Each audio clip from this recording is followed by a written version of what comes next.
transmitters in the Florida listening area, originating from Florida.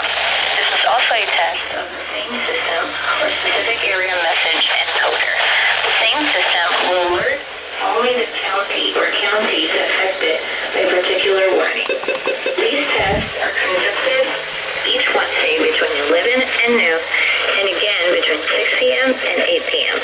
Unless severe weather threat. This concludes the weekly test. We now return to regular programming.